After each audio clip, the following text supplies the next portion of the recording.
Hit করলেন মিঠু ভাই, এখন খেলা করবেন সেলিম। মিন্টু ভাই গুটি যায়নি, 9 গুটি আছে, কালো 9 গুটি আছে।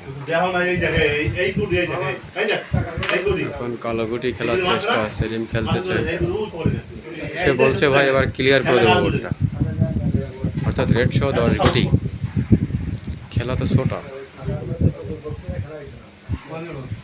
যারা কিরম খেলে তারা জানে।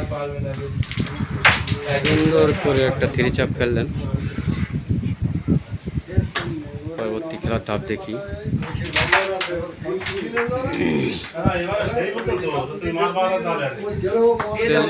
সেলিম ভাই মানেই ক্যারাম বোর্ডের অনেক কিছু, সে এখনো বলছে ভাই দিয়ে দেব। 10 গুটি খেলা তো আসলে কষ্টকর। একটা গুটি বন্ধ ছিল, চাবি দিয়ে সে বন্ধটা ক্লিয়ার করলো। রেড খেলার চেষ্টা,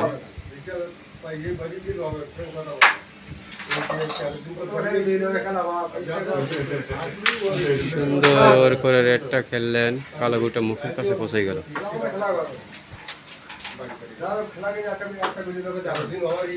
ইসমাইল ভাই পাশে দাঁড়ায় পড়ে খেলা দেখতেছেন। সিঙ্গেলে খেলছেন হচ্ছে সেলিমের পার্টনার হচ্ছে এই যে মিন্টু ভাই। রেড শো 5 গুটি খেলা হয়ে গেল, আর 5 গুটি আছে। ও শট, 1 মারি 2 কালো খেললেন, আর 3 গুটি আছে, অর্থাৎ 7 গুটি খেলা হয়ে গেল রেড শো। দেখা যাক তার চ্যালেঞ্জটা সে গ্রহণ করতে পারে কিনা, ঠিক রাখতে পারে কিনা।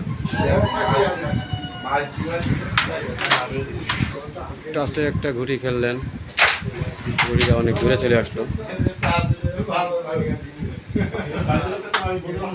আর 2 গুটি। সাদার উপর পকেটে খেলার চেষ্টা, সুন্দর করে সাদার উপর দিয়ে দিলেন। অলরেডি 9 গুটি খেলা হয়ে গেছে, আর 1 গুটি আছে। দেখা যাক সে ক্লিয়ার করতে পারলো কিনা। মাঠটা দেখেন, অসাধারণ, সে 10 গুটি খেলে বোর্ডটা ক্লিয়ার করে দিলেন।